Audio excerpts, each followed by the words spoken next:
The high desert of New Mexico territory stretched empty and brutal under the July sun. Nothing but scrub brush and limestone crags for miles in every direction. Most men looked at this land and saw hell. Elias Crowe looked at it and saw home. He was 63 years old that summer of 1889, though his face carried the lines of a man much older. The sun had baked his skin to leather, wind had carved deep grooves beside his eyes, and hard years had bent his back just enough that he stood slightly crooked. His hands were gnarled things, knuckles swollen from breaks that never healed right, fingers that sometimes locked up in the cold mornings.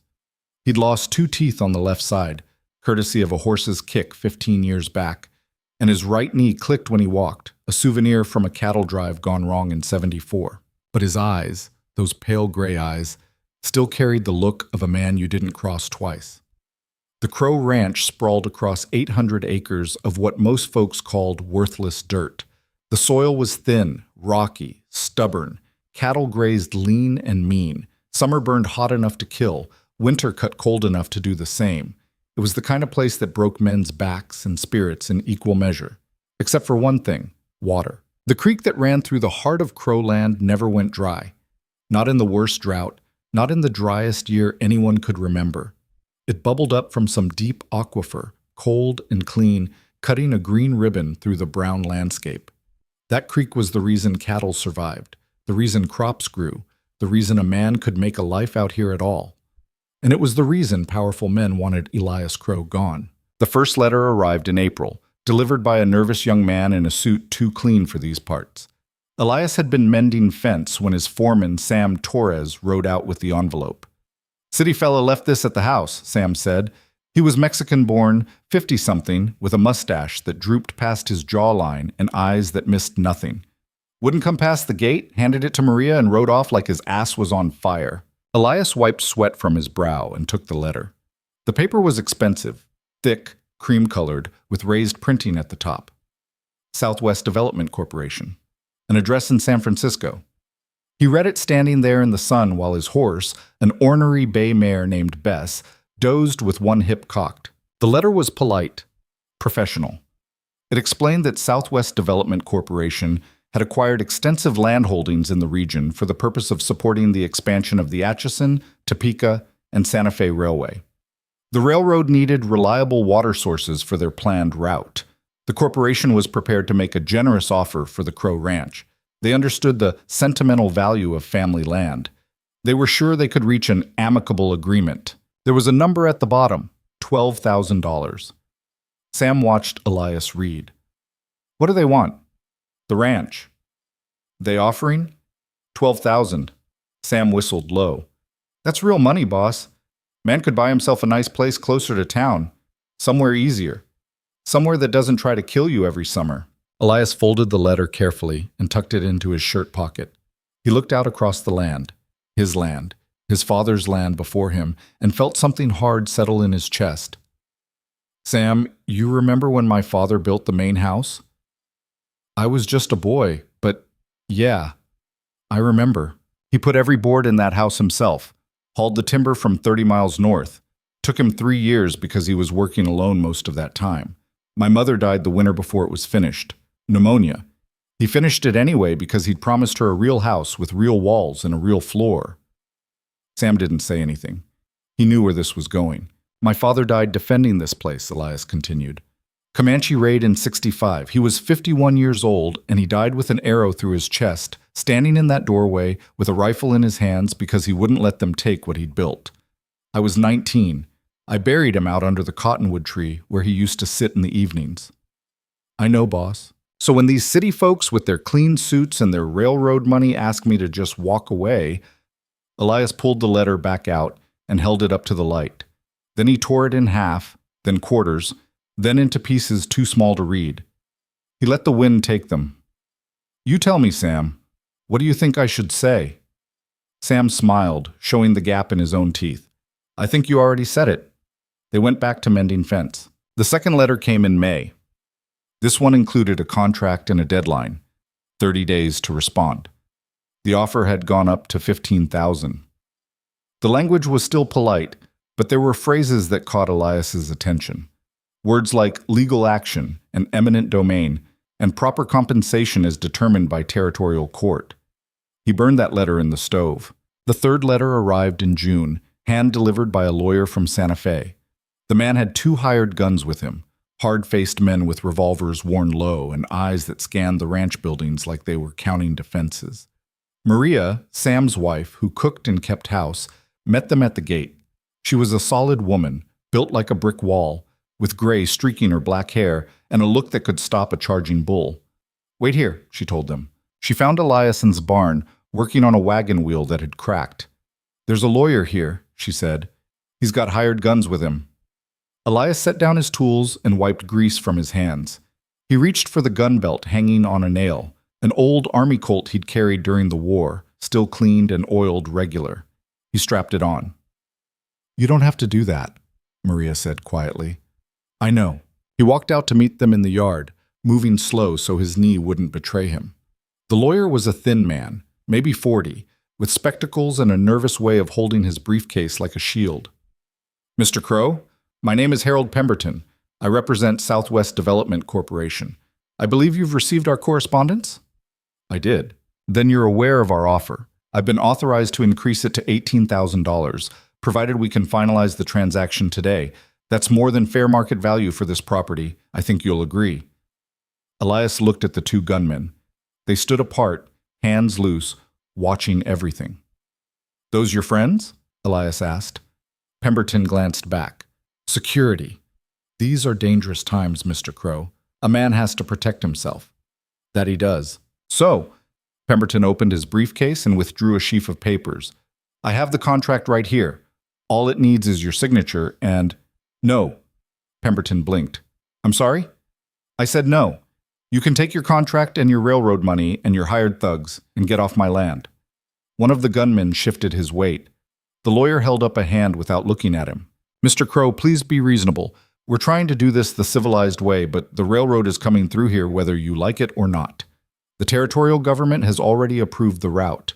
If we have to take this to court, we will. And I promise you, the court will not award you $18,000. "Then I guess we'll see what the court does. You're making a mistake." "I've made plenty of those," Elias said. "I'll live with one more." Pemberton's jaw tightened. He snapped the briefcase shut. "You have 1 week to reconsider, Mr. Crowe. After that, things get considerably more difficult for you." "I've had difficult before." The lawyer and his men rode away. Elias watched them until they disappeared over the ridge, then turned to find Sam standing in the barn doorway with his own rifle cradled in his arms. "They'll be back," Sam said. "I know. And next time they might not be so polite." "I know that too." Sam walked over, boots crunching on the hard-packed dirt. "Boss, I got to ask, is it worth it, fighting these people?" Elias looked at him for a long moment. "Sam, you've been with me for what, 25 years? 27 come September. In all that time, you ever see me back down from something I thought was right?" "No, sir." "Then why would I start now?" Elias turned toward the house. "Get Tommy and Pete. I want to talk to all 3 of you." Tommy Briggs and Pete Salazar were the ranch hands, young men, early 20s, good workers. Tommy was tall and rangy, with red hair that stuck out from under his hat and freckles that made him look younger than he was. Pete was darker, quieter, the son of a vaquero who died breaking horses when Pete was 10. They gathered in the main house after supper. Maria brought coffee while Elias laid out the situation. "Here's the truth," he said. "These railroad people want this land. They want it bad enough that they're not going to stop at legal letters and polite offers. Sooner or later, probably sooner, they're going to try something else." "Like what?" Tommy asked. "Could be anything. Could burn the barn. Could run off the cattle. Could come at night and try to scare us off." Elias paused. "Could come with enough guns to make sure we don't leave at all." Pete leaned forward. "You think they'd kill you?" "I think they'd kill all of us if it got them what they want. Men like that, they see problems, not people." The room went quiet. "So here's what I'm telling you," Elias continued. "I'm not selling, I'm not leaving. This is my land and I mean to die on it, though I'd prefer that not be today. But if you 3 want to draw your pay and ride out, I won't hold it against you. There's no shame in walking away from a fight that's not yours." Sam spoke first. "Boss, I was there when your father died. I helped you bury him. You think I'm going to run now? You've got Maria to think about. Maria can make up her own mind. But I'm staying. Tommy shifted in his chair. Mr. Crowe, I ain't got nowhere else to go. My folks are dead and my brother's in prison down in Texas. This is the only home I got. If you're fighting, I guess I am too. Pete nodded. Same. Elias felt something catch in his throat. He covered it by taking a long drink of coffee. All right then, he said. We prepare. Over the next 2 weeks, they turned the ranch into a fortress. It wasn't dramatic. There were no walls going up, no trenches dug, but Elias had fought in the war, 4 years with the 5th New Mexico Volunteer Infantry, most of it against Confederate raiders and Apache war parties. He knew how to defend ground. They moved supplies into the main house: flour, beans, salt pork, ammunition. They filled every barrel and bucket with water from the creek. They reinforced the barn doors and windows with extra planks. They cleared sight lines, cutting down brush that could provide cover for an approach. Elias had them practice. Not shooting, ammunition was expensive, but movement. Who would take which position? How to support each other? Where the blind spots were. If they come during the day, he told them, they'll try to rush us fast and hard. If they come at night, they'll try to burn us out. Either way, we make them pay for every foot of ground. Tommy asked the question they were all thinking. You really think we can win? Elias considered that. Depends on what you mean by win. Can 4 of us hold off however many they send? Probably not forever, but we can make it hurt enough that it's not worth it. We can make this land cost them more than they want to pay. That's a hell of a gamble, boss, Sam said. It is, but it's the only one we've got. The week passed, then another. The lawyer's deadline came and went with no word. Elias started to wonder if maybe they'd backed off. Maybe the corporation had decided it wasn't worth the trouble. Maybe.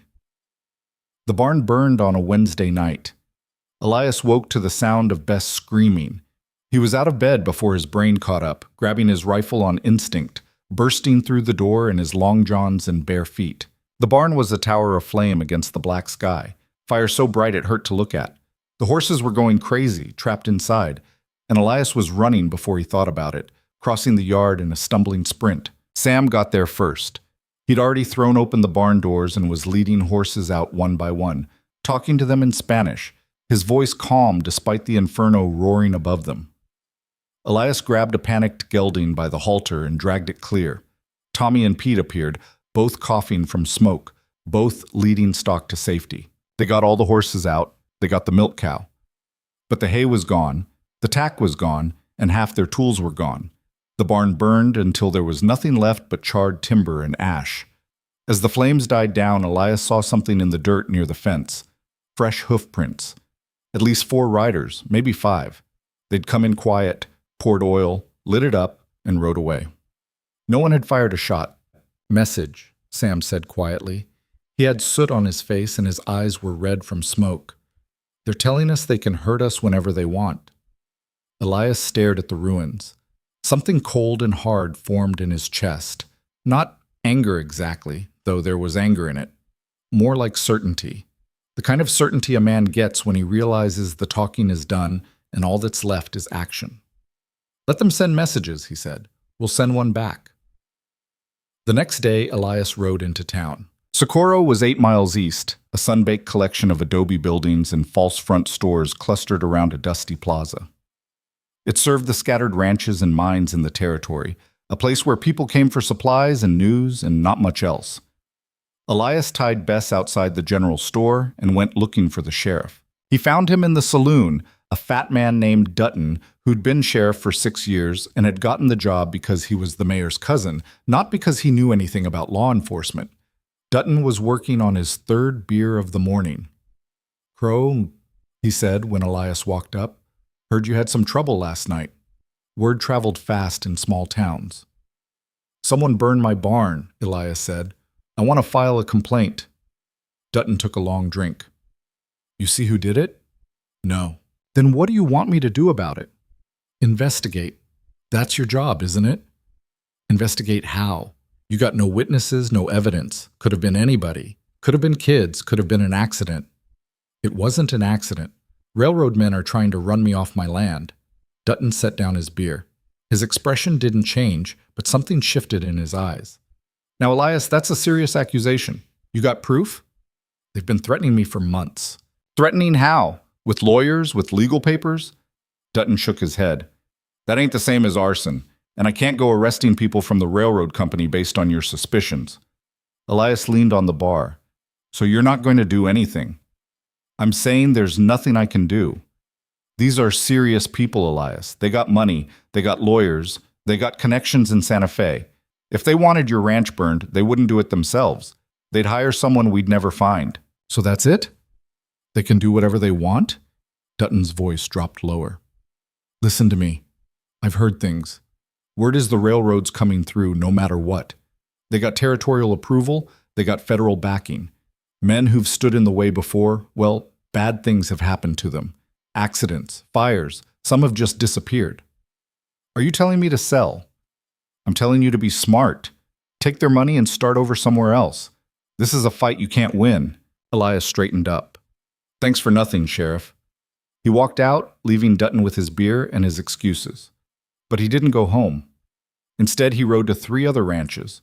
Neighbors, men he'd known for years. At each one, he told them what was happening. He asked if they'd stand with him. The first rancher, a man named Carson, listened politely and then shook his head. Elias, I feel for you. I do. But I can't afford trouble with the railroad. I got a family to think about. The second rancher, Donovan, didn't even let him finish. You're crazy, Crowe. Fighting the railroad? That's suicide. You should take their money and count yourself lucky. The third rancher, an old German named Friedrich, at least had the decency to look ashamed. I am sorry, my friend, but I cannot help you. I have seen what these men do. I will not risk my son's lives for this. Elias rode home alone. That evening, sitting on his porch with a whiskey he couldn't really afford, he told Sam how it went. Nobody wants to help, he said. Can't say I blame them. It's not their fight. Sam sat down on the steps. So what do we do? Same as before. We hold. 4 of us against, what, 20 men? 30? However many they send. That's not a plan, boss. That's a death wish. Elias looked out at the darkness beyond the porch. Somewhere in that darkness, men were planning, counting their guns, deciding when to come. You remember Cold Harbor? He asked. Sam did. Everyone who'd fought in the war remembered Cold Harbor. A slaughter, Union troops charging Confederate positions in wave after wave, bodies stacking up like cordwood. We were on the wrong side of that, Elias said. We were the ones in the trenches shooting at boys who kept coming even though they knew it was suicide. You know what I learned that day? What? That defense is stronger than offense. A man in cover with a good rifle can hold off 10 times his number if he's willing to stand his ground. Those Union boys at Cold Harbor, they weren't cowards. They were brave as hell. But they were attacking dug-in positions, and bravery doesn't stop bullets. This ain't the war, boss. No, but the principles are the same. We've got cover, we know the ground, and we've got something worth fighting for. They've got numbers and money, but they're attacking. That gives us an edge, a small one, but it's there. Sam was quiet for a long time. You really think we can do this? I think we're going to find out. The men came on a Tuesday morning, 3 weeks after the barn burned. Elias was up before dawn, same as always, drinking coffee on the porch and watching the sky lighten over the eastern ridge. He saw them when they were still 2 miles out, a dark line of riders against the pale horizon, moving slow and steady. He counted them. 20, maybe more. Too many to be anything but what he'd been expecting. Sam, he called, get everyone up. They're here. The ranch exploded into controlled chaos.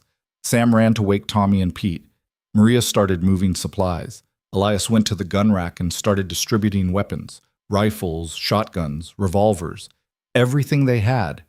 He'd thought about this moment 100 times, planned it, dreamed it. Now that it was here, he felt strangely calm. Scared, sure, he wasn't crazy, but calm underneath it. This was going to happen, had been going to happen since that first letter arrived. All that was left was to see it through. The riders came within a quarter mile and stopped. They spread out in a rough line, professionals making a show of force. Elias could see them clearly now through his field glasses. Hard men with rifles and pistols, wearing dusters to hide their weapons. Hired guns, everyone. One man rode forward alone. He was older than the others, maybe 50, with a scarred face and gray in his beard. He stopped 50 yards from the house. "Elias Crowe," he shouted. "My name is William Garrett. I represent Southwest Development Corporation. I'm here to take possession of this property by order of the territorial court." It was a lie. Elias knew it was a lie. But it didn't matter. This man hadn't come to serve papers. "This is my land," Elias shouted back. "I got the deed filed legal and proper. You're trespassing." "You had your chance to leave peaceful," Garrett called. "You refused. Now we do it the hard way. You got 5 minutes to come out with your hands empty. Otherwise, we're coming in." Elias looked at Sam, at Tommy, at Pete. They were all watching him, waiting. "What do we do, boss?" Tommy asked. His voice shook slightly, but his hands were steady on his rifle. Elias thought about his father, about the house built board by board, about the creek that never ran dry, about every hard year and every good one. Every morning he'd watch the sun rise over this land. He thought about walking away, about living. Then he thought about who he'd be if he did. "We fight," he said. He walked out onto the porch and raised his rifle. "You want this land?" he shouted across the yard. "Then come take it." For a long moment, nobody moved. The morning hung frozen, poised on the edge of violence. Then Garrett raised his hand and brought it down. The world exploded into gunfire. The first volley shredded the porch railing. Wood splinters exploded like shrapnel as Elias threw himself sideways, rolling behind the thick adobe corner post. His rifle clattered on the boards, but he kept moving, kept low, adrenaline burning through his veins like kerosene. Behind him, Sam opened up from the front window, the crack of his Winchester sharp and deliberate. Glass shattered somewhere. A man screamed. The sound got swallowed by more gunfire, a rolling thunder that turned the morning into chaos. Elias scrambled back inside, his knees screaming protest. Through the broken window, he could see Garrett's men spreading out, using what cover they could find. Rocks, a water trough, the burned skeleton of the barn. They fired in disciplined volleys, suppressing fire meant to keep defenders' heads down while others advanced. "They're flanking left," Pete shouted from the back room. He squeezed off 2 quick shots. 3 riders heading for the creek. "Let them go," Elias yelled back. "Tommy, watch the right side. Don't let them get behind the house." He pressed himself against the wall beside the shattered window, breathing hard. His hands shook. Not from fear exactly, though fear was there, but from something older, something that came from 4 years of war and never really went away. That electric feeling of being alive because you haven't died yet. Sam fired again, worked the lever, fired. I count maybe 15 still mounted. Others took cover behind those rocks. How many did we drop? 1 for sure. Maybe 2. Not enough. Not nearly enough. Elias risked a look outside. Garrett had dismounted and was directing his men with hand signals, professional and calm. 2 gunmen were making their way toward the house using a dry wash for cover. Another group was setting up behind the remains of the barn, creating a crossfire position. "They're boxing us in," Elias called. "Sam, keep pressure on those barn positions. Tommy, you see those 2 in the wash?" "I see them. When they pop up, you take them." The fight settled into a rhythm. Brief exchanges of fire followed by tense silence while both sides repositioned. Bullets punched through adobe walls, sending dust cascading. One round came through the kitchen window and shattered Maria's good china cabinet. She didn't even flinch, just kept reloading magazines with steady hands. Minutes crawled by like hours. The sun climbed higher, turning the house into an oven. Sweat ran down Elias's face, stinging his eyes. His shirt stuck to his back. The smell of gunpowder hung thick in the air, mixing with dust and fear. "Movement at the barn," Sam said. 3 men broke cover, running low and fast toward the house. Sam dropped the first one with a chest shot that spun him around and put him down hard. The other 2 made it to the water trough, 20 yards out. Too close. Way too close. One of them raised up to fire and Tommy's rifle cracked. The man's head snapped back and he fell. The last one stayed down, pinned. "We're doing it," Tommy said. There was wonder in his voice, mixed with terror. "We're actually holding them." "Don't get cocky," Elias growled. "They're just testing us." He was right. Garrett was probing, looking for weak points, seeing how they'd respond. The real push would come when he'd figured out where to hit. "Boss!" Pete's voice carried from the back room. "3 more riders coming from the south. They're spreading out." Elias cursed. They couldn't cover all sides at once. 4 men against 20, trying to defend a house with windows on every wall. It was impossible math. "I got the south," he called, moving through the house. His knee nearly buckled and he caught himself on the doorframe. No time for pain. No time for anything but the next shot. He took position at the back window. The riders were 100 yards out, moving cautiously through the scrub. Smart, staying at range, forcing him to make difficult shots. He picked the closest one, led him slightly, and squeezed the trigger. The rifle kicked against his shoulder. Miss. The round kicked up dirt 2 feet left. He worked the lever, adjusted, fired again. This time the rider's horse reared and the man tumbled off, hit the ground rolling. Not a kill, but it scattered them, bought time. From the front room, Sam's Winchester kept up its steady rhythm. 3 shots, paused to reload. 3 more shots. Controlled, disciplined. The man had been in enough fights to know panic got you killed. "They're pulling back," Tommy yelled. "They're retreating." "No, they're not," Elias shouted back. "Stay sharp. They're regrouping." Sure enough, Garrett's men fell back to better cover, maintaining their perimeter but backing off from the close assault. Elias used the lull to check ammunition. He'd burned through maybe 20 rounds, still had plenty, but at this rate, "Everyone okay?" he called. "I'm hit," Pete's voice tight with pain. Elias's stomach dropped. He moved to the back room and found Pete slumped against the wall, holding his left shoulder. Blood seeped between his fingers, dark and steady. "How bad?" "Went clean through, I think." Pete's face was pale, sweat beading on his forehead. "Hurts like hell, but I can still shoot." "Maria!" She appeared with bandages and whiskey, took one look at Pete and shoved Elias aside. "Get back to your window. I'll handle this." Elias hesitated. "Go," she snapped. He went. Back at his position, he studied the enemy's line. They'd pulled back maybe 50 yards, established good cover, and now they just sat there, waiting. "What are they doing?" Tommy asked. "Thinking," Sam said. "We hurt them. They didn't expect real resistance. Now Garrett's got to decide if it's worth losing more men. So maybe they'll leave? Or maybe they'll get serious." 10 minutes passed, 20. The heat built until the air itself seemed to shimmer. Elias's mouth tasted like copper and dust. His hands had stopped shaking, but his knee throbbed with every heartbeat. Then he saw Garrett stand up behind his cover and wave 2 men forward. They came carrying something, wooden crates, heavy by the way they moved. "Oh, hell," Sam breathed. "What?" Tommy asked. "Dynamite." The word hit like a physical blow. Elias's mind raced. If they got close enough to throw explosives, the house would come apart like kindling. Adobe was tough, but it wasn't made to withstand that kind of force. "Listen to me," he said, keeping his voice level. "They're going to try to blow us out. When they move those charges forward, we focus everything on them. Forget the others. Kill the bomb carriers. Boss, if they spread out, I know, but we can't let them get close with that dynamite. You understand?" They understood. Garrett's men positioned themselves. 2 would carry the charges, 4 more would provide covering fire. Good tactics, solid plan. It would probably work. Elias wiped sweat from his eyes and settled his rifle against his shoulder. His hands found that old familiarity, muscle memory, from 1,000 shots across 1,000 battlefields. The rifle was an extension of himself, had been since he was 14 and his father first taught him to shoot. "Steady," he murmured. "Wait for it."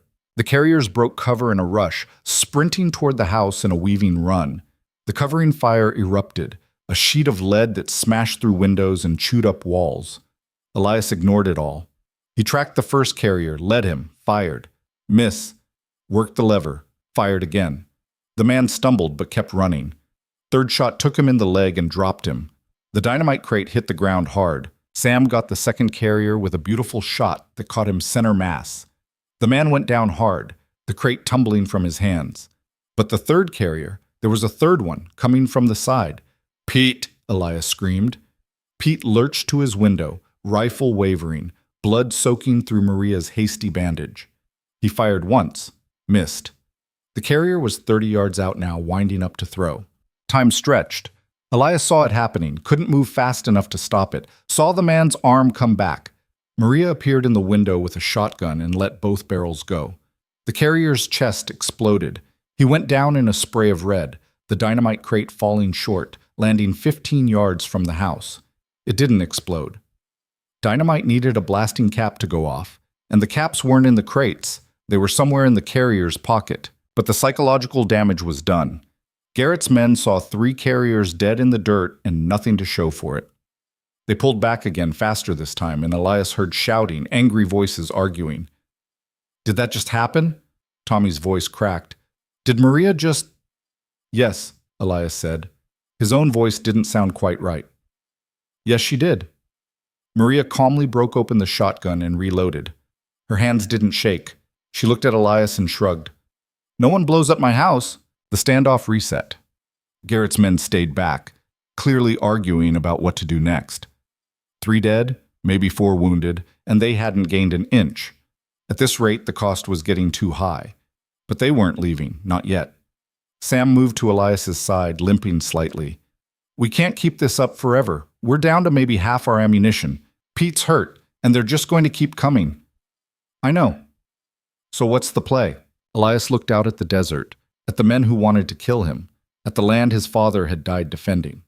What was the play? Hold until dark and try to slip away? Surrender and hope for mercy? Keep fighting until the bullets ran out? "We make them hurt worse," he said finally. "They came here thinking this would be easy. A few old men with rifles, they'd scare us off or burn us out. Instead, they're losing people. The longer we hold, the worse it looks for them. Eventually, the math stops working. Or they bring in so many guns we can't stop them. Yeah, or that." Noon came. The sun beat down mercilessly. The house was an oven, the air thick enough to choke on. They drank water sparingly. The barrels wouldn't last forever, and ate nothing. Eating seemed impossible. Pete drifted in and out, fever starting to set in from the wound. Maria kept him cool with wet cloths and whiskey, but infection was a concern. Out here, without a real doctor, infection could kill as surely as a bullet. Tommy held his position at the right window, but his hands shook now. The initial adrenaline had worn off and reality was settling in. The reality that they were trapped, outnumbered, and maybe going to die here. "Mr. Crowe?" His voice was small. "Can I ask you something?" "Go ahead." "You ever been this scared before?" Elias almost laughed. "Son, I've been this scared 100 times. Fear doesn't go away. You just get used to working through it." "I don't feel brave." "Brave isn't not being scared. Brave is being scared and still doing what needs doing." He paused. "You're doing fine, Tommy. Better than fine." Outside, Garrett finally made his decision. He stood up and walked forward, hands empty and visible, stopping 30 yards out. "Crowe," he shouted, "I want to talk." Elias moved to the broken window. "I'm listening." "This is stupid. You've lost. You got to see that. My men want blood now. They've seen their friends die. But I can call them off.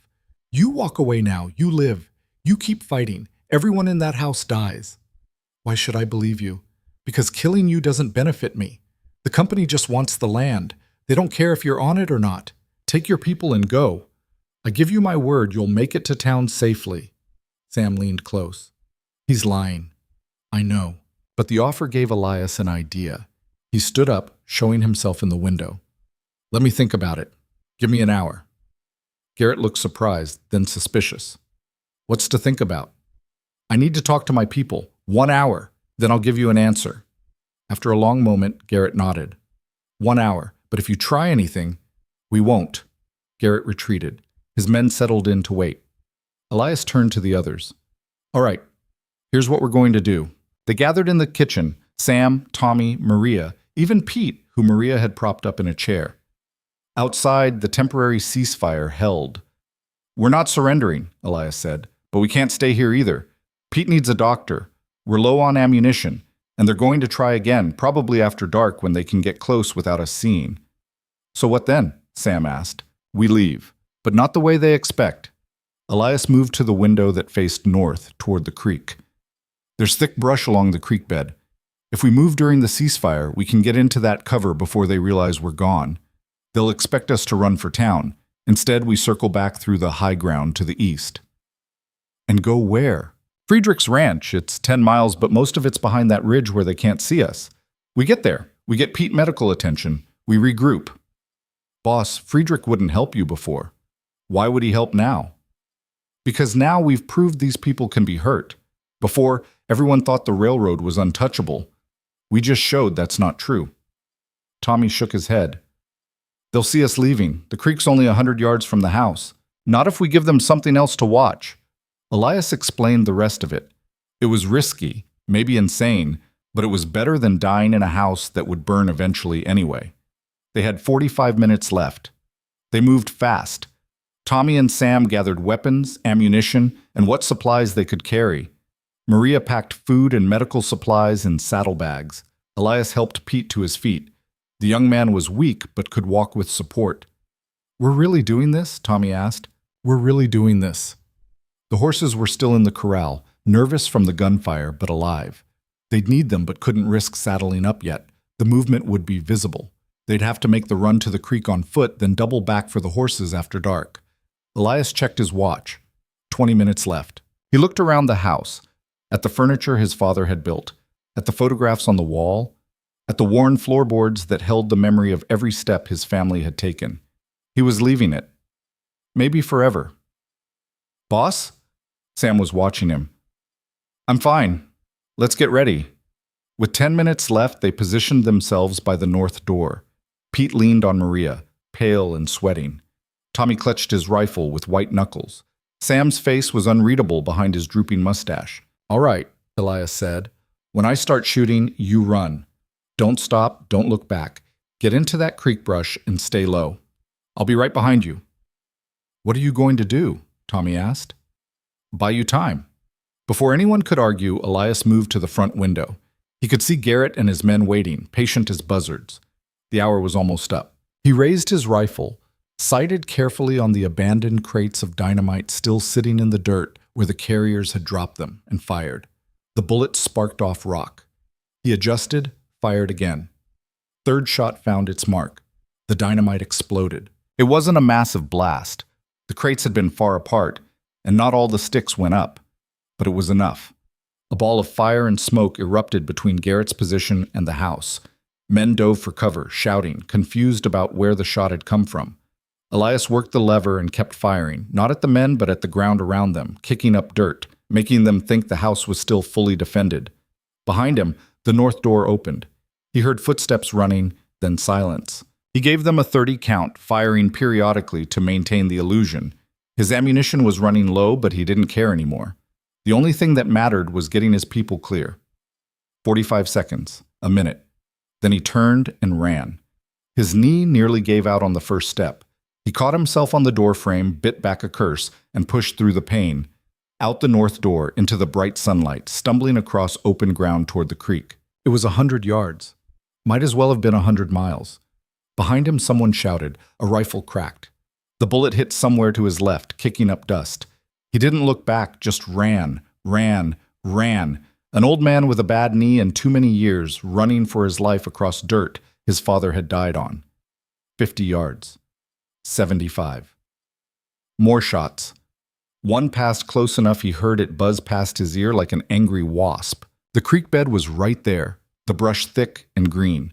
He could see Sam waving him forward, Tommy behind him with his rifle up covering Elias's retreat. 20 yards. Something hit him, not a bullet. He knew what bullets felt like. And this was different. More like someone had shoved him hard from behind. He stumbled, caught himself, kept moving. His right side felt warm and wet. 10 yards. Hands grabbed him, pulled him down into the brush. He hit the ground hard, the impact driving the air from his lungs. Sam's face appeared above him, saying something Elias couldn't hear over the ringing in his ears. "Hit? Boss, are you hit?" Elias looked down at his side. His shirt was soaked with blood, spreading fast. When had that happened?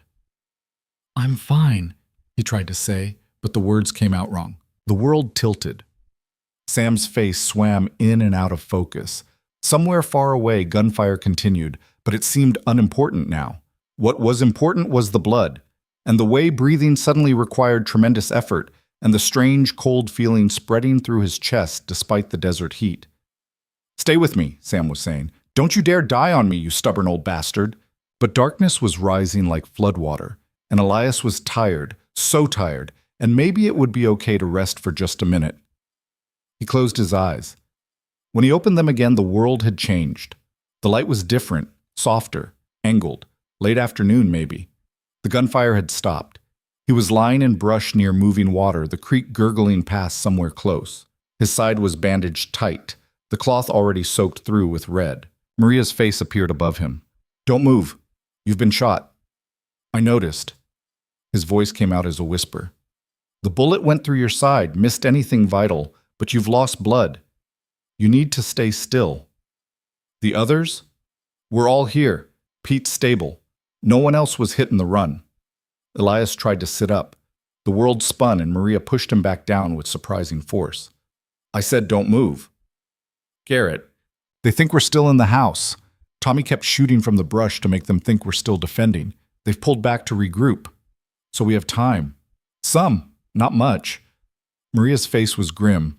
"Elias, you can't walk. Not like this." "I'll manage." "No, you won't." She sat back on her heels.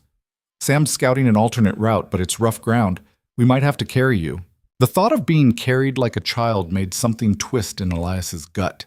He'd been wounded before, had scars from the war, from broken bones and knife fights and 100 close calls. But he'd always walked away. Always. "Help me up," he said. "Elias, help me up." Maria sighed and called Sam over. Together they got Elias to his feet. The world swayed dangerously and pain exploded through his side, white-hot and nauseating, but he stayed upright, barely. "See?" he managed. "Walking. That's not walking, that's falling slowly," Sam said, but there was something like respect in his eyes. "All right, boss. We do this your way, but if you collapse, we're dragging you." They moved carefully through the brush, keeping the creek between them and Garrett's men. The water masked their sounds and the thick vegetation provided cover, but it was slow going. Pete leaned heavily on Tommy, half-conscious. Elias gritted his teeth and forced one foot in front of the other, Sam hovering at his elbow, ready to catch him when he fell. Except he didn't fall. The pain was enormous, a living thing that wanted to pull him down into darkness, but he didn't fall. He thought about his father, about promises made and kept, about standing when standing seemed impossible. He thought about the land they were leaving behind. "I'll come back," he whispered to himself. "I'll come back." They reached the eastern ridge as the sun touched the horizon. From there they could see the ranch spread out below, the house, the burned barn, the creek shining like silver in the fading light. They could see Garrett's men too, still maintaining their perimeter, probably wondering why no one was shooting anymore. "They'll figure it out soon," Sam said. "Come morning, they'll search the house and know we're gone. Then we need to be far from here by morning. Friedrich's ranch is still 8 miles. Then we better get moving." They walked through the twilight, through the darkness that followed. The stars came out, brilliant and cold. Elias stumbled more than he walked, held upright by Sam's iron grip and sheer stubbornness. Blood soaked through the bandages, warm and sticky. He could feel his strength leaking away with every step. But he kept moving. Sometime after midnight, Tommy spotted lights ahead. "That's Friedrich's place." They approached cautiously. Dogs started barking. A door opened and a figure appeared silhouetted by lantern light. Friedrich himself, old and bent, holding a shotgun. "Who's there?" "It's Sam Torres! We need help!" Friedrich came closer, the lantern raised high. His eyes widened when he saw the blood, the weapons, the exhausted faces. "What happened?" "The railroad happened," Sam said. "They came with 20 guns to take Elias's land. We fought them off, but we've got wounded. We need a place to rest, medical supplies." "You fought them?" Friedrich's voice was incredulous. "You fought the railroad men?" "We did." "And won?" "We're still alive. That counts as winning." Friedrich stared at them for a long moment. Then he lowered the shotgun and stepped aside. "Come in, quickly, before someone sees you." They stumbled into the house. Friedrich's wife, a solid German woman whose name Elias couldn't remember, took one look at Pete and Elias and started issuing orders in rapid German. Hot water appeared. real bandages, whiskey that burned going down and burned worse on the wounds. Someone laid Elias on a bed. Hands examined his side, pressed on things that made him want to scream. A needle threaded with gut punched through his skin, pulling flesh together. Through it all, he heard voices. Killed 4 of them. Held for hours. Didn't think anyone could stand against... When he opened his eyes again, gray dawn light filtered through a window. He was in a real bed with clean sheets. His side hurt, but the pain had changed from sharp to dull. Someone had removed his bloody shirt and dressed the wound properly. Sam sat in a chair beside the bed, watching him. "You look terrible," Elias croaked. "You look worse. How do you feel?" "Like I got shot." "That's because you did, you damn fool." Sam leaned forward. "You shouldn't have covered our retreat like that. Could have gotten yourself killed." "Someone had to." "Yeah, someone did." Sam was quiet for a moment. "You know what Friedrich said when we told him what happened? He said he should have stood with you from the start, said he was ashamed he didn't. He's helping now, that's what matters." "It's not just him. Word spreading. Tommy rode out before dawn to warn the other ranchers, Carson, Donovan, the others. They need to know Garrett's men are in the territory and willing to kill. They won't care. They'll stay clear until it's over." "Maybe." Sam stood and walked to the window. "Or maybe seeing that you stood up to these bastards will change things. Maybe they'll realize the railroad can be fought." Elias closed his eyes. He was so tired. Tired of fighting, tired of bleeding, tired of carrying the weight of this thing alone. But not tired enough to quit. Not yet. They found the house empty. Tommy stood in Friedrich's doorway 3 days later, hat in hand, dust covering him from the hard ride. His face looked older somehow, like the kid who'd worked cattle and fixed fences had been burned away, and something harder left in its place. Elias sat up in bed despite the protest from his side. The stitches pulled but held. "Tell me, Garrett tore the place apart looking for us. Figured we'd slipped out during the fight. He left 6 men to watch the property in case we came back, then took the rest of his crew into town." Tommy paused. "Word is he's looking for us. Offering money to anyone who knows where we went." "How much money?" $500 each. Sam whistled low from his seat by the window. "That's serious bounty." "It gets worse," Tommy continued. "Sheriff Dutton's saying we murdered 4 men in cold blood. Says Garrett and his crew were serving legal papers when we opened fire without provocation. There's warrants out now. Murder, attempted murder, destruction of property." The room went silent. Elias felt something cold settle in his stomach. He'd expected retaliation, but this, turning the law itself against them, was smart. Brutal, but smart. "So we're outlaws now," he said quietly. "Looks that way." "What about the other ranchers? Carson, Donovan? Did they hear what really happened?" Tommy's expression darkened. "They heard. They don't care. Carson actually rode into town and told Dutton he'd seen us acting erratic in the weeks before the shooting. Said he warned you to take the railroad's offer, but you threatened him." "That's a lie. I know it's a lie, but it's a lie that protects him. If he sides with us, the railroad comes after him next. This way, he stays safe and maybe earns himself some favor." Elias looked at Sam. "This is what we're up against. Not just guns. They're using the whole system. Lawyers, sheriffs, courts, bought witnesses. They're making it so anyone who helps us becomes a criminal too." "So what do we do?" Tommy asked. "We can't go back to the ranch, can't go into town. Hell, we can't show our faces anywhere without risking arrest or worse." Friedrich appeared in the doorway behind Tommy, his weathered face troubled. "I think perhaps you should leave the territory. Go to California maybe, or north to Colorado. Start over where these railroad men cannot find you." "Run, you mean?" "Survive. There is no shame in living to fight another day." Elias swung his legs out of bed. The room tilted slightly, but he steadied himself. "I didn't come this far to run." "Elias," Friedrich started. "They burned my barn. They tried to kill me and my people. And now they're trying to make it so the whole territory sees me as the villain. If I run, that's the story that sticks. Old man Crowe, crazy and dangerous, got what he deserved." He stood, testing his weight. The wound pulled and burned, but held. "No, I'm going back." "Back where?" Sam asked. "The ranch is being watched. Town's hostile. Where exactly are you planning to go?" "To the people. The real people. Not the Carson types who sold their spines for safety. There are ranchers, miners, farmers all through this territory who've dealt with the railroad's pressure. Maybe they didn't fight back like we did, but they felt it. They know what's happening. And you think they'll help? I think they'll listen. And if enough of them listen, maybe we can change the story. Tommy shook his head. Mr. Crowe, with respect, you can barely walk. You got a bullet hole in your side and warrants with your name on them. How are you planning to convince anyone of anything? By showing them I'm still standing, by proving that you can bleed these people and survive. Elias grabbed his shirt, cleaned and mended by Friedrich's wife, and started pulling it on. Every movement hurt, but he kept his face neutral. Fear works as long as everyone believes the railroad's untouchable. We touch them, hurt them. That changes things. Or it gets us all killed, Sam said. But he was already standing, already reaching for his gun belt. But I suppose we've come too far to stop now. Over the next week, they moved through the high country like ghosts, avoiding main roads and towns, stopping at isolated ranches and mining camps.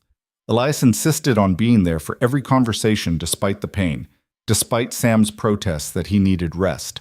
The message was simple. They'd stood against the railroad and lived. The corporation wasn't untouchable. The law wasn't always right. Most people listened politely and sent them away. Some offered food or shelter for a night, but nothing more. A few threatened to turn them in for the bounty. But some, a precious few, listened differently. Like Tom Brennan, an Irish miner whose claim had been jumped by railroad surveyors who said the company needed his land for a water station. He'd lost everything, ended up working for wages in someone else's mine. I should have fought, he told Elias over weak coffee in a tent that smelled of damp earth and desperation. But I had no one to stand with me. One man alone against all that seemed like suicide. It is suicide, Elias admitted, unless enough men decide to stand together. And you think they will? I think they might, if they see it's possible. Brennan studied him, the bandages still visible under his shirt, the careful way he moved, the stubborn set to his jaw. You're either the bravest man I've met or the craziest. Probably both. Or Sarah Mendez, a widow running a hardscrabble ranch with her 2 teenage sons. The railroad had tried to buy her out for a fraction of what the land was worth, then filed claims saying her deed was improperly recorded. She was fighting it in court, drowning in legal fees. They'll win, she said flatly. They always win. The judges are bought or scared or both. Maybe, Elias said. But what if they're not? What if there's a judge somewhere who's tired of watching this happen? Someone who'd rule fair if enough people were watching. That's a fantasy. A week ago, people thought standing against 20 gunmen was a fantasy. We did it anyway. She looked at him for a long moment. You really believe you can win this? I believe I can make them pay for trying. Sometimes that's enough. Slowly, grudgingly, a network started to form. Not an army, nothing so organized or dramatic. Just people passing information, offering safe places to rest, sharing stories of their own run-ins with Southwest Development Corporation. A miner here, a rancher there, a shopkeeper who'd been pressured to refuse service to anyone who opposed the railroad. Individual threads, but threads that could maybe become rope. By the second week, Elias's wound had closed enough that he could ride without bleeding through the bandages.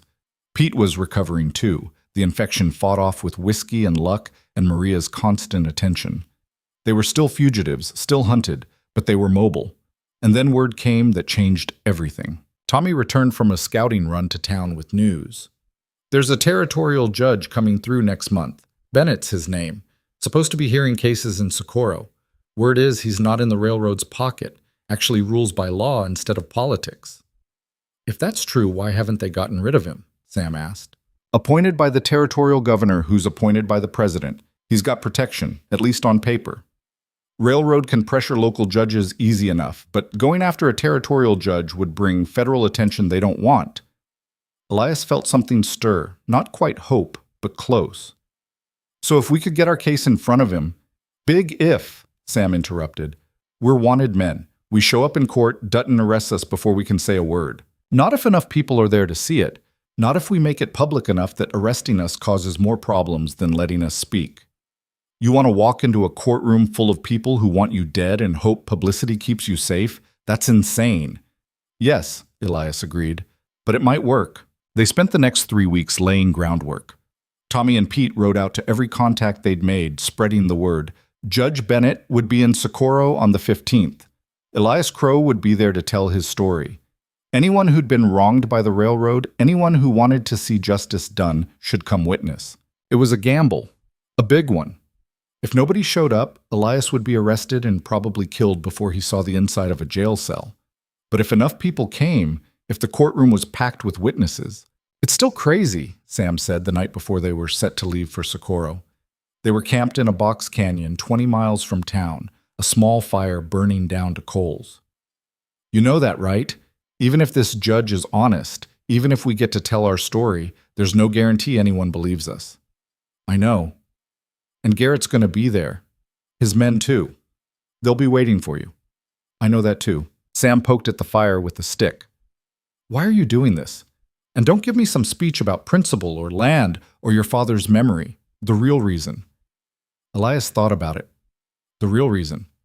Not the story he told himself late at night, but the truth underneath. Because I'm tired, he said finally. Tired of being afraid. Tired of watching powerful men take what they want because no one stops them. Tired of feeling like I should have done more, been braver, stood firmer. He looked up at the stars, hard and bright in the desert sky. My whole life, I've seen men get pushed around. Saw it in the war, saw it after, saw it every damn day out here. And usually I was too smart or too cautious or too sensible to do anything about it. Well, I'm old now. I got maybe 10 good years left if I'm lucky. I don't want to spend them being sensible. I want to spend them knowing I stood up at least once when it mattered. Even if it kills you. Especially if it kills me. Better to die for something than live for nothing. Sam nodded slowly. Okay then. I guess we're doing this. They rode into Socorro at noon on the 15th, 4 of them in a line. Elias, Sam, Tommy, and Pete. They came down the main street at a walk, rifles visible in saddle scabbards, hands empty and away from their weapons. Not looking for a fight, but not backing down from one either. People stopped and stared. Word must have spread because the street cleared ahead of them, like water parting. Someone ran, probably to tell Dutton or Garrett or both. The courthouse was a 2-story adobe building at the end of the main plaza, territorial flag hanging limp in the still air. Elias had expected it to be empty or lightly attended. Instead, the plaza was packed with people, miners in their work clothes, ranchers with sun-hardened faces, shopkeepers and laborers and farmers, families. At least 100 people, maybe more, all crowded around the courthouse steps. I'll be damned, Tommy breathed. They came. Not everyone looked friendly. Some faces were hostile, others uncertain. But they'd come. That was what mattered. Elias dismounted carefully, his side pulling. He tied Bess to the rail and looked at the crowd. Some he recognized. Brennan the miner, Sarah Mendez with her sons, Friedrich standing near the back with his wife. Others were strangers. Sheriff Dutton stood on the courthouse steps, flanked by 2 deputies. He was sweating despite the cool weather, eyes darting over the crowd like a man counting odds he didn't like. Elias Crowe, he called out. You're under arrest for murder. Drop your weapons and surrender. Nobody moved. The crowd pressed closer, not threatening exactly, but not stepping back either. Elias walked forward slowly. He stopped at the base of the steps, close enough to talk without shouting. Sheriff, I'm here to testify before Judge Bennett. I'm exercising my right as a citizen of this territory to petition for justice. You're a wanted man. You got no rights except to a rope. Then arrest me. But do it in front of all these witnesses. Let them see you arrest a man for defending his own land. Dutton's hand moved toward his gun. The crowd shifted, a low murmur running through it like wind through grass. Someone in back shouted, "Let him speak!" Another voice picked it up. "Let him talk to the judge!" Dutton's hand stopped. He looked at the crowd, at his deputies, at the courthouse door behind him, where Judge Bennett presumably waited. The math wasn't good for him. If he arrested Elias now, if someone got shot in the process, this crowd could turn ugly fast. Fine, he said finally. You want to talk to the judge? We'll see what he says. But you're coming inside unarmed. Elias unbuckled his gun belt and handed it to Sam. Keep it safe. You sure about this? No, but we're doing it anyway. He climbed the steps slowly, Dutton and his deputies forming around him. The courthouse doors opened, and he stepped inside, leaving the sunlight and the crowd behind. The courtroom was smaller than he expected, maybe 30 feet square, with wooden benches and a judge's platform at the front. A handful of men in suits sat in the front row. Garrett was among them, looking calm and dangerous. He met Elias's eyes and smiled slightly, like a man who knew how this would end. Judge Bennett sat behind his bench, reviewing papers. He was younger than Elias expected, maybe 50, with gray at his temples and sharp eyes behind wire-rimmed spectacles. He looked up as Elias entered. "You must be Mr. Crowe." "Your Honor." "I've heard quite a bit about you. Sheriff Dutton says you murdered 4 men. The railroad says you're a dangerous lunatic who attacked their legal representatives. You say, what exactly do you say?" Elias stepped forward. His side ached, his knee throbbed, and every eye in the room was on him. For a moment he felt the weight of it, the impossibility of this situation, the odds stacked against him, the likelihood that this ended badly. Then he thought about his father, standing in that doorway with an arrow through his chest, refusing to yield. "I say I defended my land against armed men who came to kill me. I say the railroad wants my water, and they're willing to break any law to get it. I say I've got the deed to my property and the scars to prove I'm not lying." He looked at Garrett, then back to the judge. "And I say if you let powerful men do whatever they want, just because they're powerful, then law doesn't mean anything and we're all just waiting for our turn to get crushed." "Strong words," Bennett said. "Can you back them up?" "I can testify. I've got witnesses. And I'm willing to stake my life on the truth of what I'm saying. Seems like I already have." Bennett leaned back in his chair. "Mr. Garrett, you want to respond?" Garrett stood smoothly. "Your Honor, Mr. Crowe is a troubled man who refused a generous offer for his property and instead opened fire on legal representatives of Southwest Development Corporation. 4 men are dead because of his actions. The corporation has filed proper claims on the disputed water rights, all documented and legal. This is simply a case of a stubborn old man who won't accept that progress requires sacrifice." "Sacrifice," Elias said. "That's a nice word for theft." "Mr. Crowe," Bennett said sharply, "you'll get your turn to speak. Right now I'm trying to understand the legal situation." He turned to Garrett. "You say you have documentation on these water rights?" "We do, Your Honor. Filed with the Territorial Land Office last year." "And Mr. Crowe's deed?" "Predates our claim, but the water in question flows from federal land through multiple properties. The railroad has been granted right-of-way under the Pacific Railway Acts, which includes access to necessary water sources."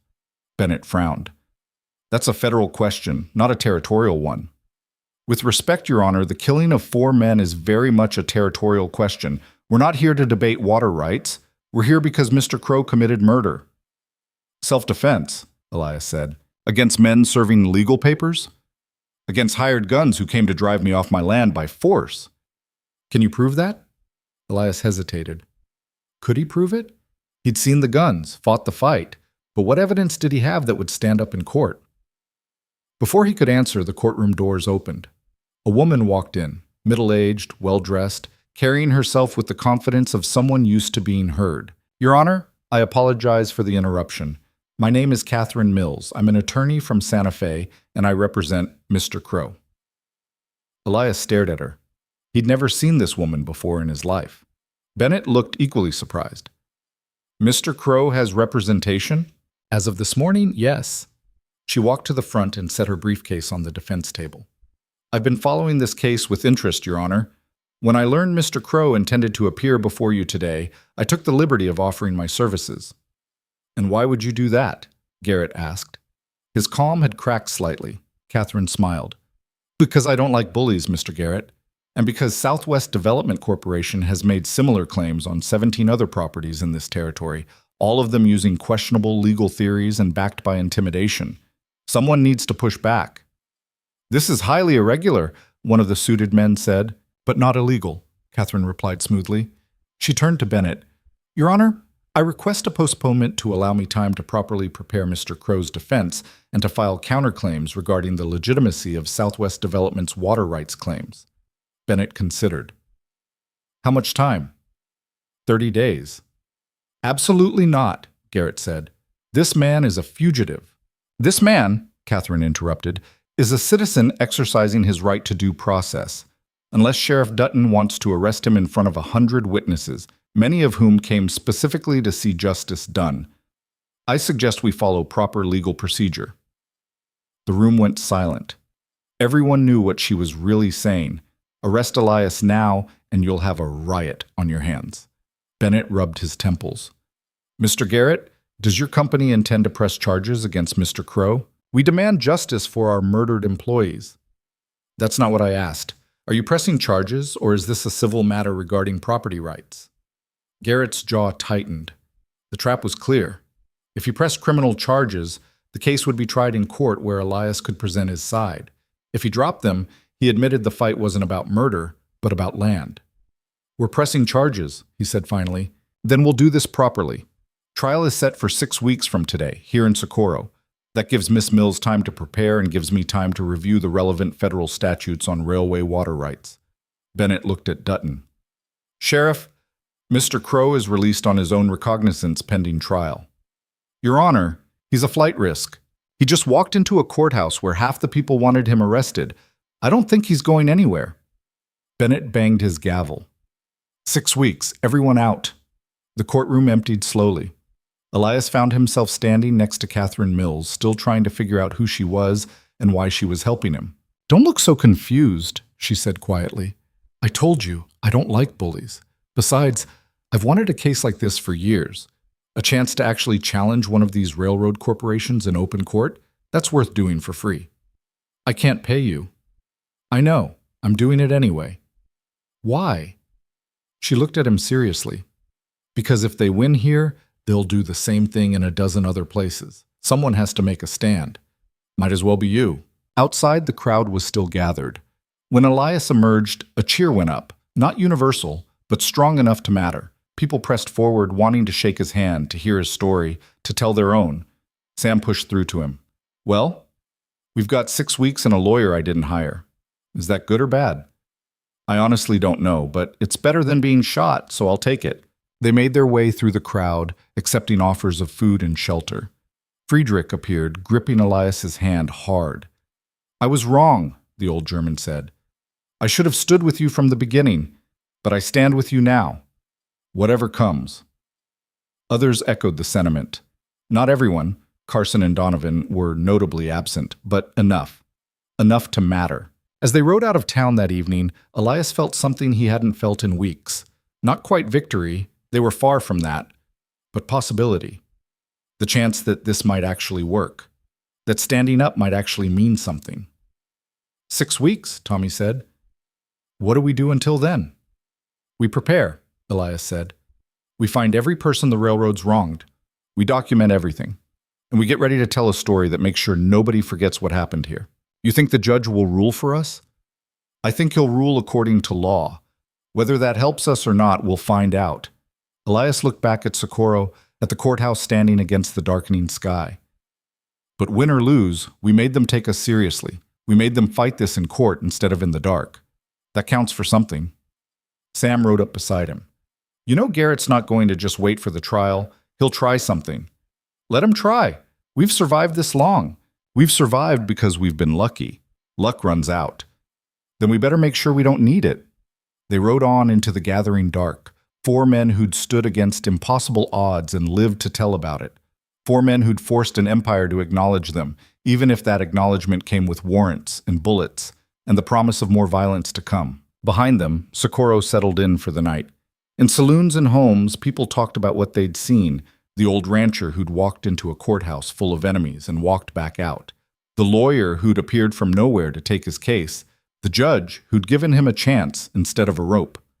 Stories spread the way they always do in small territories, growing with each telling but keeping their essential truth. One man had said no, and the no had echoed. In 6 weeks, they'd find out if that echo was loud enough to matter. The first attempt came 4 days later. Elias was staying at a mining camp 15 miles north of Socorro, tucked into a canyon where the walls rose steep enough to make surprise attacks difficult. Catherine Mills had arranged it. She seemed to have connections everywhere, people who owed favors or shared grievances against the railroad. The miners gave them a cabin and asked no questions. It was just after midnight when Sam shook Elias awake, hand over his mouth to keep him quiet. In the darkness, Elias could see Sam's eyes, urgent and afraid. "Someone's out there," Sam whispered. "At least 3 men, moving through the camp." Elias rolled out of bed, ignoring the pull in his side. His rifle was where he'd left it, leaning against the wall. He checked the load by touch, muscle memory from too many midnight alarms during the war. Tommy and Pete were already at the windows, peering through gaps in the shutters. The camp was dark except for a few dying fires. Nothing moved that Elias could see, but Sam's instincts were rarely wrong. "How do you know they're out there?" Elias breathed. Dogs stopped barking, all at once like someone shut them up. That was bad. Camp dogs didn't go quiet unless they were dead or scared into silence. Either way meant professionals. "Wake the miners," Elias said. "Quiet. Tell them—" The window exploded inward, not from a bullet, from a thrown torch. It hit the floor, trailing fire and kerosene, flames spreading fast across the dry wood. A second torch came through the other window. Within seconds, the cabin was filling with smoke and heat.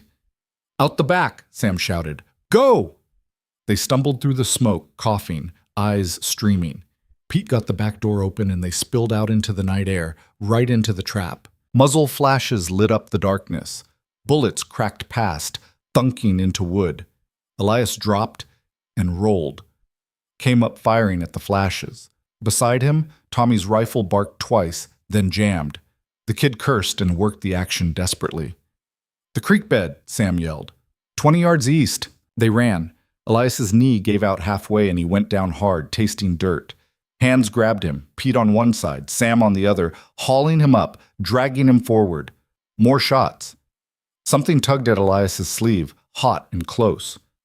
They tumbled into the creek bed just as the cabin's roof caught fire, lighting up the whole camp like daylight. Elias pressed himself against the muddy bank, gasping. His side had torn open again, blood soaking warm through his shirt. "Everyone alive?" he managed. "I'm hit," Tommy said. His voice was tight. "Leg. Not bad, I think." The gunfire had stopped. Elias risked a look over the bank. The camp was chaos, miners stumbling from their tents, shouting, some grabbing weapons. The burning cabin cast everything in hellish orange light, but the attackers were gone. Professional work, hit fast, cause maximum damage, disappear before anyone could mount a real defense. If Elias and his men had stayed in that cabin 30 seconds longer, they'd be dead. "Garrett?" Pete asked. "Who else?" Sam checked his rifle, found it fouled with mud. He cursed and started cleaning it. "He's not waiting for the trial. He's trying to finish this now." "We need to move," Elias said. "Can't stay here. We're putting these miners in danger." "Move where?" "Every place we go, Garrett finds us." "Then we stop running. We go back to my ranch." They all stared at him. "Boss, your ranch is being watched," Sam said carefully, like he was talking to someone who'd lost his mind. "Garrett's got men there. Going back is suicide." "Maybe, but it's my ground. I know every rock, every wash, every approach. Garrett's men don't. And if they want to kill us, let them come to us on terms we choose." Elias pulled himself upright, testing his weight. The bleeding was already slowing, the wound had torn, but not badly. "Besides, I'm tired of hiding. That's not why we started this." Tommy limped over, blood darkening his pants leg. "Mr. Crowe, I'm with you on most things, but this seems crazy even by your standards." "Probably is, but we've got 5 weeks until trial. Garrett's going to keep coming after us no matter where we hide. At least at the ranch we can prepare, set up defenses, make them work for it. And if they bring 30 men this time instead of 20, then we hurt 30 men. Elias looked at each of them in turn. "I'm going back. Tonight. Anyone who wants to leave, I won't hold it against you. You've already done more than anyone could ask." Sam sighed heavily. "Well, I'm too old to find new employment anyway. Might as well die with you as anywhere else." "That's the spirit," Elias said dryly. Pete checked his rifle and nodded. "I'm in." Tommy hesitated, then laughed, a short, sharp sound without much humor. "Sure. Why not? Already got shot once. What's one more time?" They slipped out of the camp before dawn, leaving word with the miners about what had happened. By the time the sun rose, they were 5 miles out, moving through country too rough for easy pursuit. The ranch looked different when they approached it 2 days later. Garrett's men had been there. The burned barn had been picked through, boards scattered like bones. The house still stood, but someone had broken windows and kicked in the door. The place had that violated feel, that sense of strangers walking through your life uninvited. But the creek still flowed, the water still ran clear and cold. 6 men watching the approaches, Sam reported. He'd scouted ahead while the others waited in cover. 2 at the house, 2 more at the eastern ridge, 2 down by the creek. They're not trying to hide. They want us to see them. Because they think we won't come, Elias said. They think we're too smart to walk into an obvious trap. We are too smart. That's why we're not walking in. We're circling around. They waited for nightfall, then moved in from the north. The hardest approach, all rocks and broken ground. But the one route Garrett's men weren't watching closely. Elias knew a narrow cut through the ridge that his father had showed him 40 years ago, barely wider than a man's shoulders. They squeezed through single file, leading their horses, moving by feel in the darkness. By midnight, they were inside the perimeter, hunkered in brush 50 yards from the house.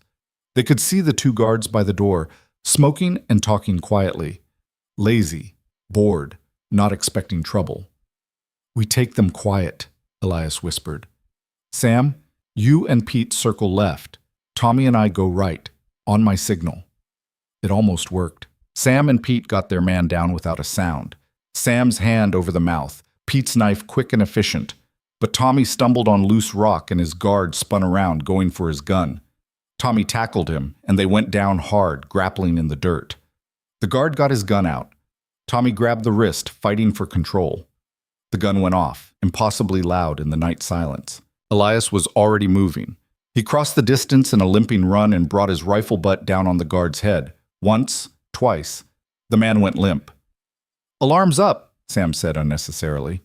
Shouts came from the eastern ridge, from down by the creek. Men running. "Into the house! Move!" They burst through the broken door, Tommy dragging the unconscious guard. Inside, the place was a wreck. Furniture overturned, Elias's possessions rifled through. But the walls were thick adobe, and the windows, though broken, could be defended. "Barricade the door," Elias snapped. "Sam, take the east windows. Pete, you got south. Tommy, I know, west." The kid was already moving, favoring his wounded leg, but functional. Elias took the north side and waited. Outside, voices called to each other. Garrett's men regrouping, figuring out what was happening. Any second now they'd... Gunfire erupted from 3 sides at once. Bullets smashed through windows, punching holes in walls, filling the air with adobe dust. Elias dropped below the sill and returned fireblind, just shooting to keep them back. "They're rushing the door," Sam yelled. Elias spun around. 3 men hit the door together, their combined weight smashing through the hasty barricade. They poured into the room, guns blazing. Everything became chaos. Too close for rifles, Elias dropped his and drew his pistol, firing at a shape that materialized from the gun smoke. The shape screamed and went down. Someone crashed into him from the side and they hit the floor together, rolling, fighting for leverage. A gun pressed against Elias's ribs. He grabbed the cylinder, held it so it couldn't rotate, took a punch to the face that made stars explode. His other hand found something, the unconscious guard's pistol, dropped on the floor, and he brought it up and fired point blank. The weight on top of him went slack. He shoved the body off and scrambled to his feet. The room was carnage. 2 of Garrett's men down, but Sam was bleeding from a head wound and Tommy was backed into a corner, empty gun in hand, facing a man with a knife. Elias shot the knife man in the back. Tommy sagged against the wall, breathing hard. "Thanks. Don't mention it." The gunfire from outside had stopped. Elias moved to a window and looked out. The remaining guards were pulling back, retreating toward the ridge. Smart.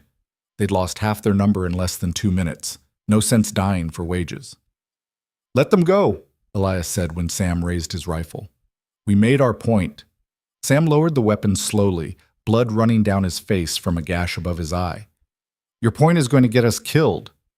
"Maybe. But we're home." Over the next 3 days, they fortified.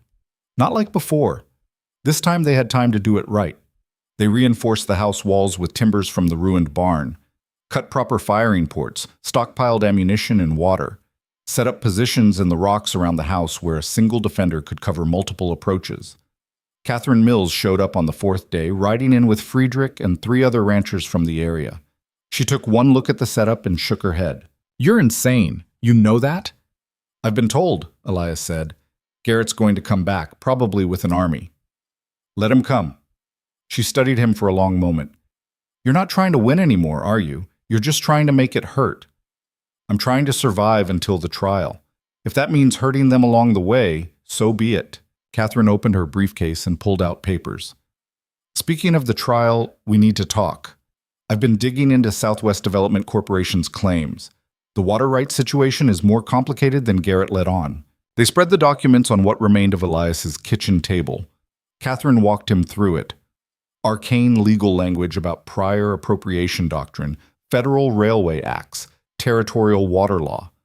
Most of it went over Elias's head, but the core issue was clear enough. The railroad has right-of-way for their tracks, she explained. That's federal law, settled. But water rights are a state and territorial matter. They can't just claim water because they need it. They have to establish beneficial use and priority. Your deed predates their claims by 30 years. Under prior appropriation, that means you have senior rights. So I should win? In a fair court, yes. But there's a wrinkle. The railroad's arguing that their use, watering trains, supporting settlement, counts as a public benefit that supersedes private claims. It's a stretch legally, but judges have ruled that way before when the pressure's high enough. What kind of pressure? The kind that comes from territorial politicians who want the railroad to expand. The kind that comes from federal officials who see the railroad as critical infrastructure. The kind that comes from men like Garrett who know how to apply leverage. She gathered up the papers. Judge Bennett seems honest, but honest doesn't mean immune to pressure. We need more than just a legal argument. We need to make this so public that ruling against you becomes politically impossible. How do we do that? By making sure everyone in the territory knows your story. Not just that you fought back, but why. The land your father built, the water that's been yours for decades, the way Southwest Development operates, intimidation, violence, legal manipulation. She looked at him seriously. I need you to testify, really testify. Tell everything that happened, hold nothing back. Make the judge and everyone watching understand what's at stake. I can do that. And you need to be ready for Garrett to do the same. He'll paint you as a crazy old man, a murderer, someone too stubborn to see reason. He'll have witnesses who'll back up every lie. This won't be easy. Nothing about this has been easy. Catherine smiled slightly. No. But you're still here. That counts for something. She left that evening with Friedrich and the others, but word of what was happening kept spreading. More people came. Ranchers who'd lost land to the railroad, miners whose claims had been jumped, families who'd been pressured and threatened. Not all of them stayed, but they came to see, to hear Elias's story, to understand that resistance was possible. A few stayed to help. A young cowboy named Jack brought his brother. A Mexican family, the Herreras, brought food and offered to watch the approaches. An old cavalry scout named Porter, who'd fought Apaches with Elias's father 30 years ago, showed up with a rifle and a grim smile. Heard you were in trouble, Porter said. Figured I owed your old man. By the end of 2 weeks, there were 12 people at the ranch. Not an army, not enough to hold off a real assault, but enough to make Garrett think twice. Enough to buy time. The attack came on a Wednesday morning, 3 weeks before the trial. This time there was no subtlety. Garrett brought 30 men and came straight up the middle in broad daylight, a show of overwhelming force meant to crush resistance through sheer numbers. Elias watched them come from his position behind the reinforced wall. His side had healed finally, though it pulled when he moved wrong.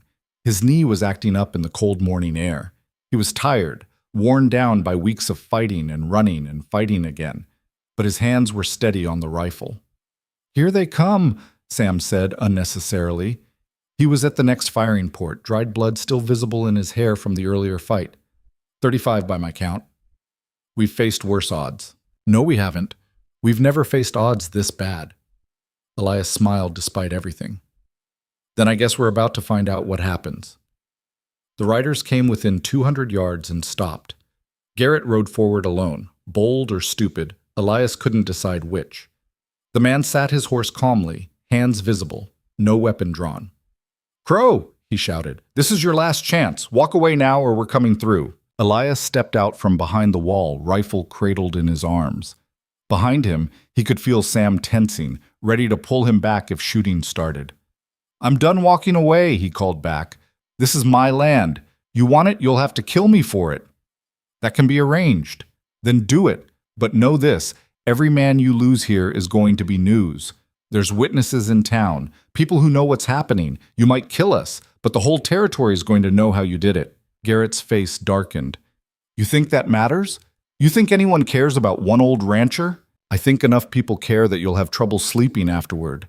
I think Judge Bennett's going to want to know why you murdered witnesses before his trial. I think the territorial governor might ask questions when bodies start stacking up. Elias took a step forward. You came here thinking you'd scare me off easy. Instead, you've lost men, wasted weeks, and made yourself look weak. How long before the corporation decides you're not worth the trouble? The words hit something.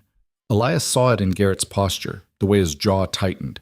This had gone on too long, cost too much. Garrett needed a win, needed it badly, which made him dangerous. Last chance, Garrett said quietly. Surrender or die. Then I guess we die. Elias turned and walked back to the wall, slow, deliberate, not looking back. Behind him, he heard Garrett wheel his horse around and gallop back to his men. That was either very brave or very stupid, Sam said. Probably both. They waited. The sun climbed higher. Garrett's men formed up, preparing for the assault. This was it. The moment everything had been building toward. No tricks left, no escape routes, just a fight they probably couldn't win. Elias thought about his father one more time, about promises and principles and the cost of standing firm.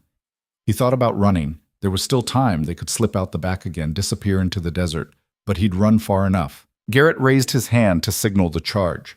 Then, from the south, someone fired a shot, not at Elias's position, at Garrett's men.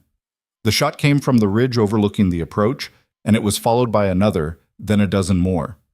Riders appeared on the ridge, men on horseback, firing down into Garrett's formation. What the hell? Sam breathed. More riders came from the east, then the west. Not soldiers, not organized, just men with rifles, ranchers and miners and laborers, converging on Garrett's position from three sides. Elias saw Friedrich among them, saw Sarah Mendez and her sons, saw Tom Brennan the miner, saw faces he recognized from the courthouse, from the camps, from whispered conversations in the dark. They'd come. After all the refusals and fear and cautious distance, they'd come. Garrett's men were caught in a crossfire, taking hits from multiple directions. They broke, not all at once, but in pieces. Men turning their horses and running, the formation collapsing. Garrett tried to rally them, but it was useless. Within minutes, his force was scattered and retreating, leaving bodies and wounded in the dirt. The shooting stopped. The riders converged on the ranch, maybe 40 of them, dust-covered and grim-faced. Friedrich dismounted first, walking up to Elias with something like embarrassment in his eyes. "We should have come sooner," he said. "You came when it counted," Elias replied. "That's enough." Sarah Mendez joined them, her rifle still smoking. Word got around about what happened at the mining camp, about Garrett trying to kill you in your sleep.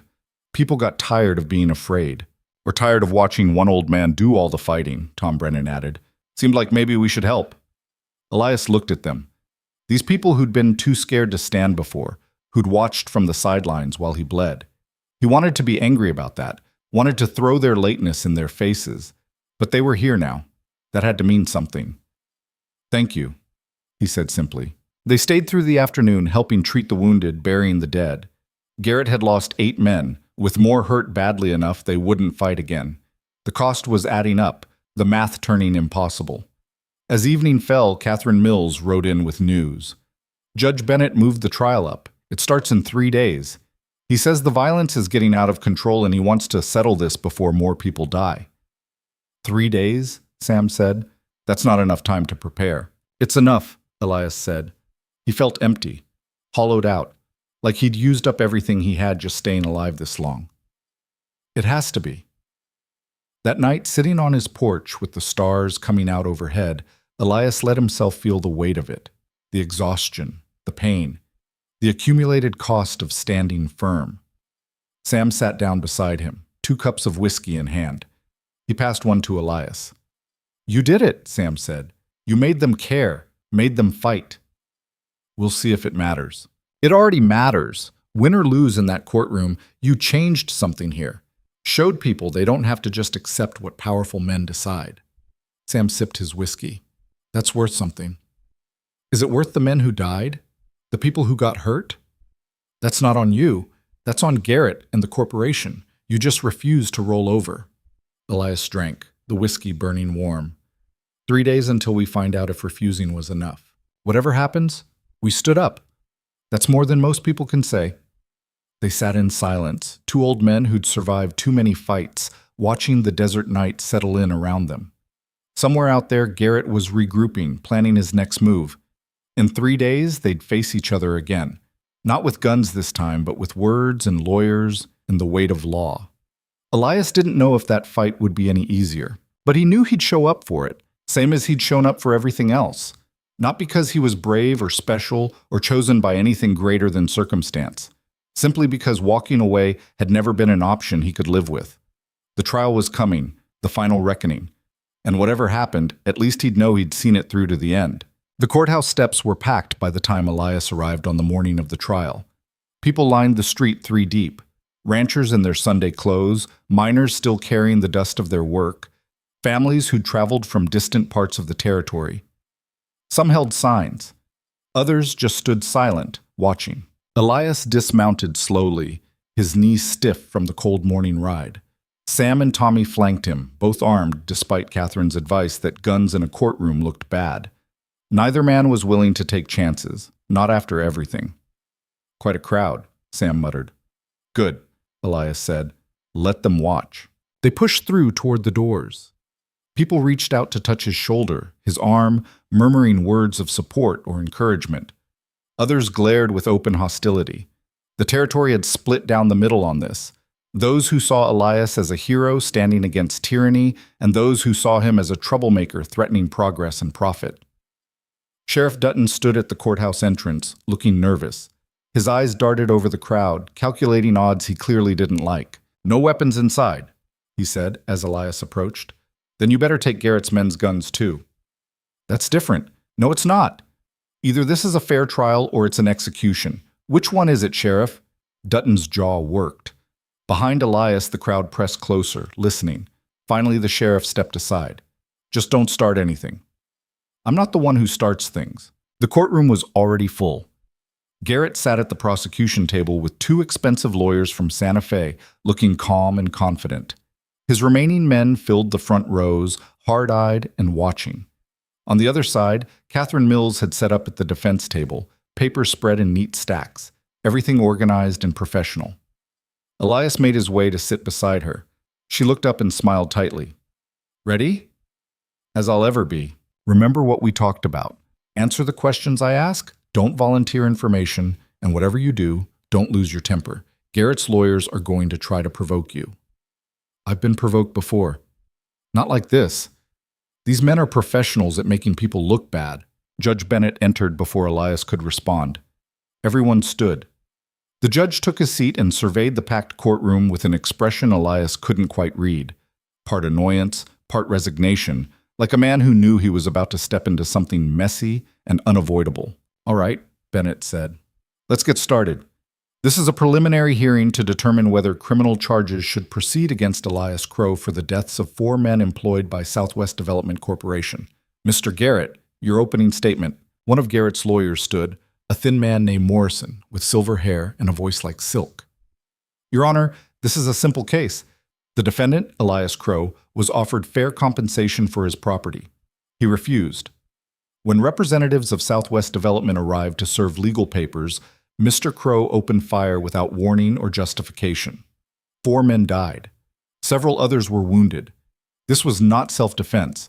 This was murder, plain and simple. We ask that the defendant be bound over for trial and held without bail as a danger to the community. Morrison sat down. The courtroom buzzed with whispers until Bennett banged his gavel. Catherine stood. She was shorter than Morrison, younger, and dressed simply compared to his expensive suit, but when she spoke, her voice carried. Your Honor, what Mr. Morrison calls a simple case is actually a campaign of intimidation and violence carried out by a powerful corporation against a private citizen. Mr. Crowe didn't refuse fair compensation. He refused to surrender land that has been in his family for 3 generations. The men who came to his ranch weren't there to serve papers. They were hired guns sent to remove him by force. When Mr. Crowe defended his home, he did so legally and justifiably. This hearing will show that Southwest Development Corporation, not Elias Crowe, is responsible for the violence that occurred. She sat down. The murmurs got louder. Bennett banged the gavel again. "Mr. Morrison, call your first witness." Morrison called Garrett. The man took the stand looking composed and reasonable, a businessman forced to deal with an unreasonable situation. Under Morrison's gentle questioning, he laid out the corporation's version. Multiple offers, all refused, legal claims properly filed, attempts at negotiation met with hostility. Finally, reluctantly, the decision to serve eviction papers with security present because Mr. Crowe had made threats. "And what happened when your men arrived at the ranch?" Morrison asked. "They were ambushed. Mr. Crowe and his associates opened fire without warning. My men tried to take cover, tried to retreat, but they were pinned down. 4 good men died that day because one stubborn old fool wouldn't accept reality." Catherine stood. "Objection. Characterization." "Sustained. Mr. Garrett, stick to facts." "The fact is, my men are dead," Garrett said, looking at the jury seats. Empty now, but soon to be filled if this went to full trial. "The fact is, Mr. Crowe shot first and asked questions never." Catherine's cross-examination was surgical. She walked Garrett through the timeline, forcing him to admit that his men numbered 20, that they were all armed, that they approached at dawn in a military formation. She produced documents showing that Southwest Development's water claims were filed after Elias refused to sell, not before, suggesting the legal claims were retaliation, not legitimate. "Mr. Garrett, how many of your employees are former soldiers or professional gunmen? I don't see how that's relevant." "Please answer the question." Garrett shifted. "Some have military experience. That doesn't mean—" "How many?" 15, maybe 18. "Out of how many total?" 25. "So more than half your workforce consists of men trained to kill. Is that standard for a development corporation?" "We operate in rough territory. Protection is necessary." "Protection. Is that what you call sending 20 armed men to remove one elderly rancher from his home?" Morrison objected. Catherine withdrew the question, but the point was made. The murmurs in the courtroom had shifted tone. The trial continued through the morning. Morrison called witnesses, men who'd been at the ranch, who swore they'd come peacefully, who claimed Elias had fired first without provocation. Their stories were too consistent, too rehearsed, like they'd been coached. Catherine tore into each one, finding contradictions, forcing admissions. One man claimed they'd announced themselves from 50 yards out. Another said 100 yards. A third said they'd gotten within 30 yards before the shooting started. The stories didn't match, and Catherine made sure everyone noticed. By noon recess, the prosecution's case was looking shakier than it had that morning. Elias spent the break in a small room with Catherine, going over what he'd say when he testified. His side ached from sitting still too long. His knee throbbed, but his mind was clear. "They're going to come at you hard," Catherine warned. "Morrison will try to paint you as paranoid, violent, unreasonable. He'll bring up the war, suggest you have problems with authority. He'll make you look like a crazy old man." "Maybe I am a crazy old man. Not in that courtroom, you're not. In that courtroom, you're a citizen defending his rights. Remember that." When they returned, Catherine called her first witness, Sam Torres. Sam took the stand looking uncomfortable in clean clothes, his scarred hands fidgeting with his hat. But when he spoke, his voice was steady. He described the letters, the escalating threats, the barn burning. He described the morning of the fight, how Garrett's men had approached in military formation, how they'd spread out to surround the house, how they'd given an ultimatum that was clearly meant to end in violence. "Did Mr. Crowe want this fight?" Catherine asked. "No, ma'am. He wanted to be left alone. But when men come at you with guns, sometimes you don't get a choice." Morrison's cross-examination tried to shake him, but Sam had fought in enough battles to stay calm under pressure. He gave ground on small details, but held firm on the big ones. Garrett's men were the aggressors. Elias had acted in self-defense. The corporation was the real criminal. Catherine called Tommy next, then Pete, then Friedrich. Each told their piece of the story. The picture that emerged was of a sustained campaign of intimidation, not the isolated incident Morrison had described, but months of pressure building to inevitable violence. Then Catherine called Elias. He walked to the stand feeling every one of his 63 years. The room seemed too warm, too crowded, too full of eyes watching his every move. He raised his right hand and swore to tell the truth, then sat down. Catherine started gentle.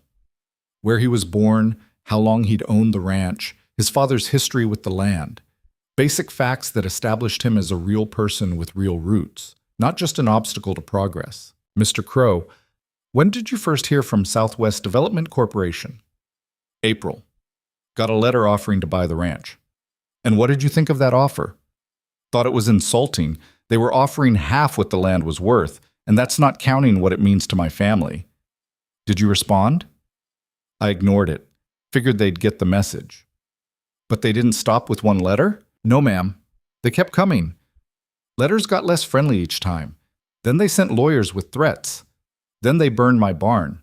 Morrison objected. No evidence links my client to that fire. Sustained. Mr. Crowe, please testify only to facts you personally know. Elias nodded. Fine. My barn burned down in the middle of the night. Same night Garrett's men had been spotted in the area. Might be coincidence, might not.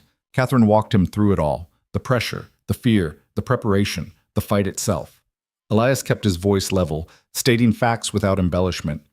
When he described the moment Garrett's men charged, he could see people in the courtroom leaning forward, caught up in it. Why didn't you surrender? Catherine asked.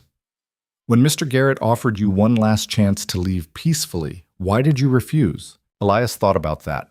About all the real reasons. Pride, stubbornness, anger, fear, principle. How much of it was noble and how much was just an old man too tired to keep running. Because it was my land, he said finally. My father died for it. I've worked it my whole life, and more than that. If I gave in, if I let them take it just because they had more money and more guns, then what does that say? That might makes right? That ordinary people don't deserve protection under the law? He looked at Bennett. I fought in the war. Fought for the idea that we're a nation of laws, not men. If the law doesn't protect a citizen's property rights, then what good is it? The courtroom was silent. Then Morrison stood for cross-examination, and the gentleness disappeared. Mr. Crowe, isn't it true that you have a history of violence? I fought in the war, if that's what you mean. You killed men during that war? I did what soldiers do. And after the war, how many men have you killed since then? Catherine objected.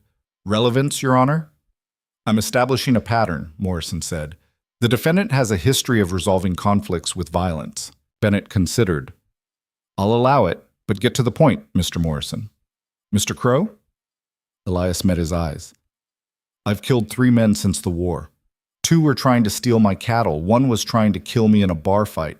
All 3 were justified. All 3 were known to the law at the time. Justified in your opinion. Justified under the law. I was never charged. Because out here in the territories, certain things are tolerated that wouldn't be in civilized places. Because defending yourself and your property is a right. Morrison paced, building momentum. You seem very comfortable with killing, Mr. Crowe. I'm comfortable staying alive. There's a difference. Is there? You had multiple opportunities to avoid violence, sell the ranch, negotiate, leave peacefully. Instead, you chose to fight. I chose to stand my ground. Even if it meant killing people? Even if it meant defending my home against armed men who came to drive me off it. Morrison smiled slightly like he'd gotten what he wanted. So you admit you were prepared to kill that morning? That you'd made the decision before anyone fired a shot? Elias felt the trap closing, but there was no way around it. I was prepared to defend myself. If that meant killing, then yes. Premeditation, Morrison said, looking at Bennett. The defendant admits he planned to use lethal force. Against men who came at me with 20 guns, Elias snapped. What was I supposed to do, invite them in for coffee? You were supposed to obey the law, to let the courts decide who owned what. The courts? Elias laughed, sharp and bitter. Your company owns half the judges in this territory. You think I'd get a fair hearing? So you took the law into your own hands.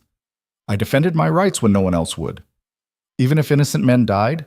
They weren't innocent. They were hired guns doing dirty work for pay. Morrison's voice went soft, deadly. 4 men are dead, Mr. Crowe. 4 human beings with families and lives. Are you saying they deserve to die? The question hung in the air. Elias could feel the weight of it, the way it twisted everything. Make him sound bloodthirsty, and the case was lost. But back down, and he betrayed the truth of what happened. I'm saying they made choices, he said quietly. They chose to work for a corporation that uses violence to get what it wants. They chose to come at my home with guns. They chose to threaten my life. I didn't want them dead, but I wasn't going to let them kill me either. A convenient justification. It's the truth. Morrison let that sit, then changed directions. Mr. Crowe, you're 63 years old. You've had a hard life. Some might say you're not thinking clearly anymore. Objection. Catherine was on her feet. Counsel is implying mental incompetence without any medical basis. Withdrawn. Morrison smiled. Let me ask it differently. Don't you think, at your age, it might be time to let go? To stop fighting battles you can't win? No. Why not? Because some things matter more than winning. Some things you fight for even when you know you might lose. That sounds like pride talking. Maybe it is, but it's also principle. And if you don't understand the difference, then we've got nothing more to say to each other. Morrison tried a few more angles, but Elias had found his footing. He answered calmly, refused to be provoked, stuck to the facts. When Morrison finally sat down, looking frustrated, Catherine stood for redirect. Mr. Crowe, in all your dealings with Southwest Development Corporation, did they ever offer to negotiate in good faith? No. It was always threats and ultimatums. Did you ever threaten anyone from the corporation? No, I just said no to their offers. And for saying no, you were attacked. Objection. Leading. Sustained, Catherine rephrased. What happened after you refused to sell? They sent men with guns to take my land by force. No further questions. Bennett called a recess. The afternoon had worn into evening, shadows stretching long through the courtroom windows. Elias stood slowly, every joint protesting, and made his way back to the defense table. You did good, Catherine said quietly. Morrison tried to rattle you, but you held firm. Doesn't mean we won. No, but it means we told the truth. That counts. The final arguments came after the recess.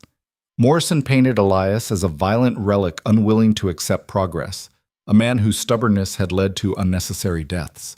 He called for the case to go to trial, for justice to be served, for the rule of law to prevail. Catherine countered with the real story, a corporation using violence and legal manipulation to steal land from citizens, a man forced to defend himself when the system failed him, a fight that should never have happened because the corporation should never have sent armed men in the first place. Your Honor, she concluded, if you allow this case to proceed to trial, you're telling every citizen in this territory that defending your home is a crime.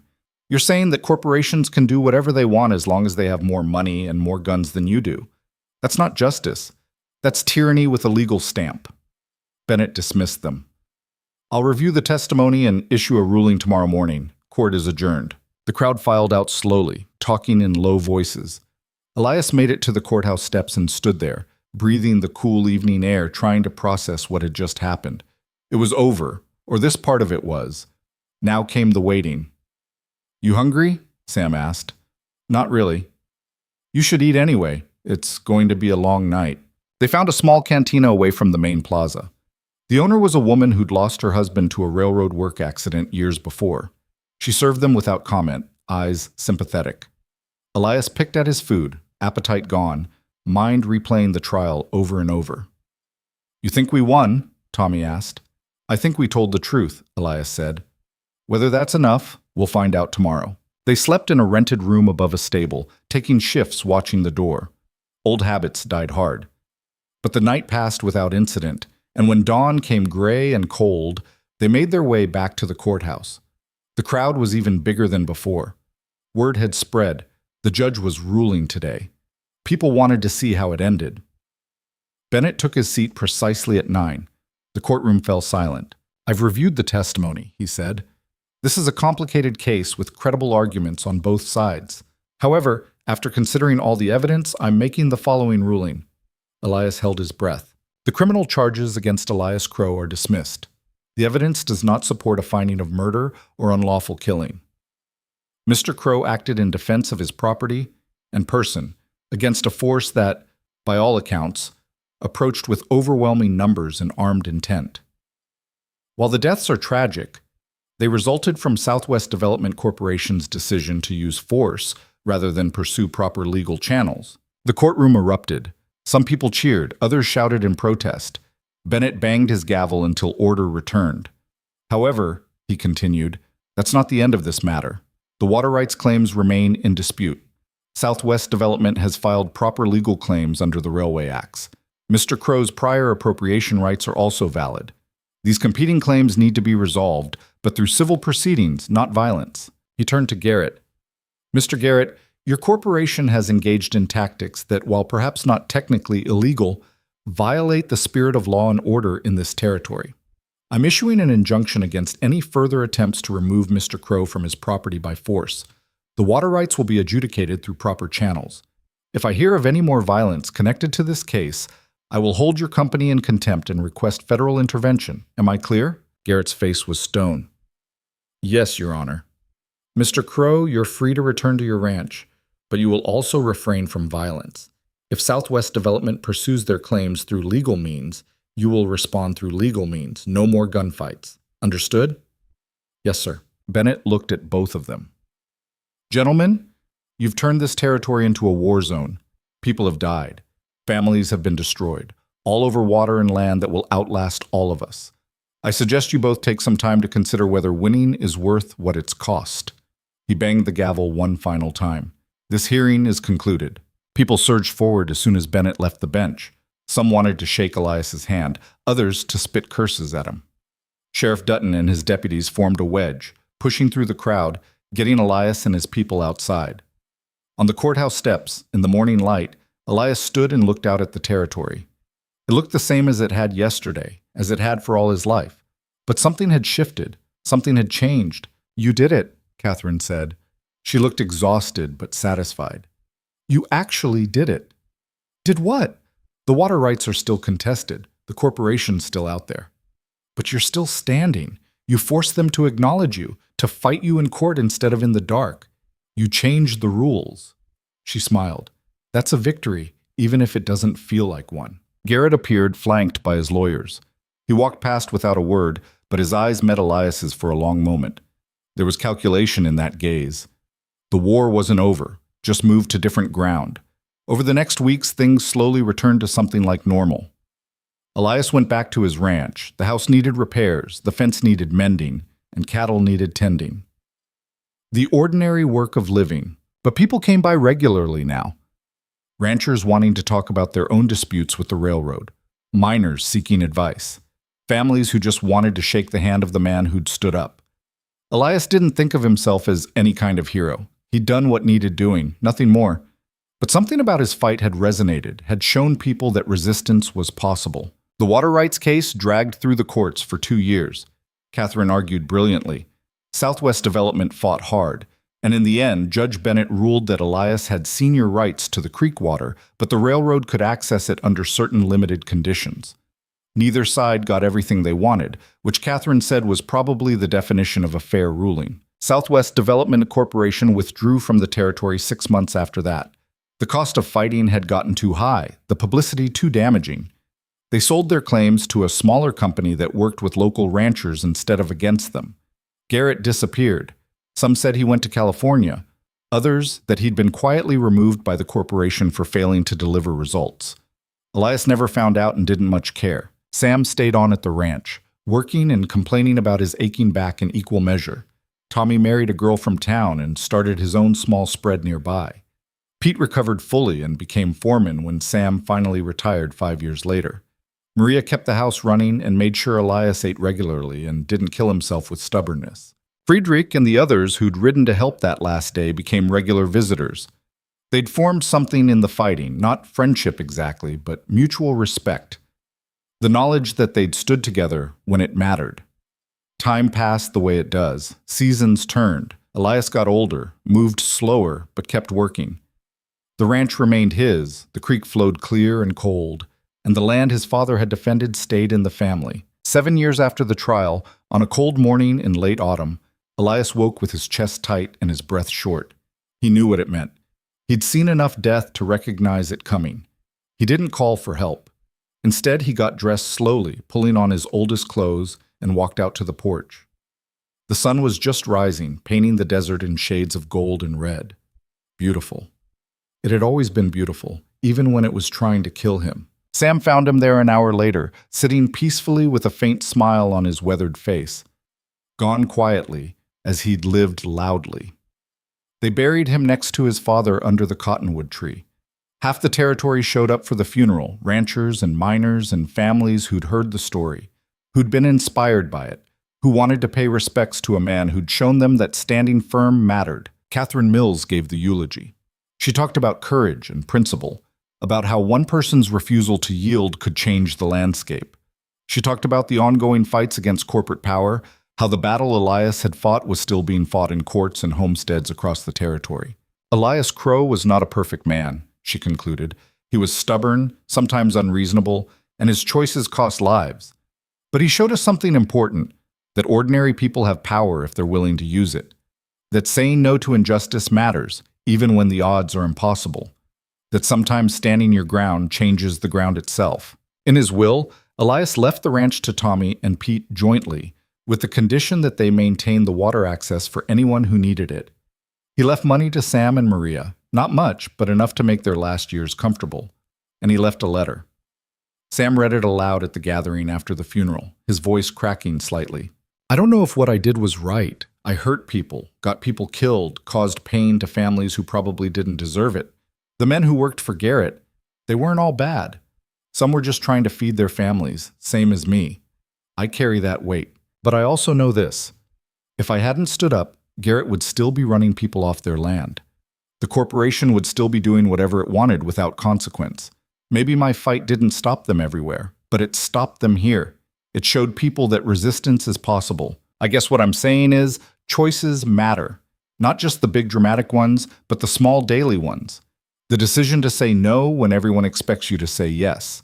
The choice to stand when it would be easier to run.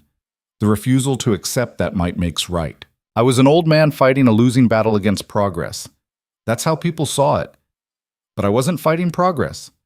I was fighting for the idea that progress shouldn't come at the cost of crushing ordinary people, that there should be rules, and powerful people should have to follow them too. Did I win? I don't know. I kept my land, I survived. But more than that, I started a conversation. I made people think about what kind of society they wanted to live in. One where corporations can do whatever they want, or one where citizens have rights that mean something? That conversation's still happening. It'll still be happening after I'm gone. And if my stubbornness contributed anything to it, then maybe the pain was worth it. To anyone reading this, stand up for what's right, even when it's hard, especially when it's hard. Don't let fear or comfort or the promise of an easier road keep you from doing what you know needs doing. You might lose. You might get hurt. But at least you'll know you tried. At least you'll know you didn't just roll over. And sometimes, against all odds, you might actually win. Elias Crowe. The letter made its way around the territory, copied and passed from hand to hand. It became part of the story, the legend of the old rancher who wouldn't move. And the story persisted. Years later, when other ranchers faced similar pressure, they'd remember Elias. When miners fought for fair wages, they'd invoke his name. When ordinary people stood against powerful interests, they'd tell the tale of one old man with a rifle and unbreakable will. The story changed with each telling, of course, got bigger, more dramatic, more clean-cut between good and evil. But at its core remained something true, a reminder that individual courage matters, that standing firm against injustice is always worth the cost, and that sometimes one person really can make a difference. The ranch still stands, the creek still flows, and on quiet mornings when the light comes up over the eastern ridge, you can almost see an old man standing on that porch, rifle cradled in his arms, watching over land that's been paid for in blood and sweat and stubborn refusal. Some battles are won with guns, some with laws. But the most important ones are won by simply refusing to give up, by saying no when everyone expects you to say yes, by standing your ground when every sensible voice says to walk away. Elias Crowe understood that. He lived it. And in living it, he showed others that it was possible. That's the real victory, not what he kept, but what he proved, that ordinary people have extraordinary power when they choose to use it. that the system can be challenged, that giants can be forced to step back, and that sometimes, just sometimes, the story of one stubborn old man can echo long after he's gone, inspiring others to stand when their moment comes. That's worth remembering. That's worth fighting for. And that's why the story endures.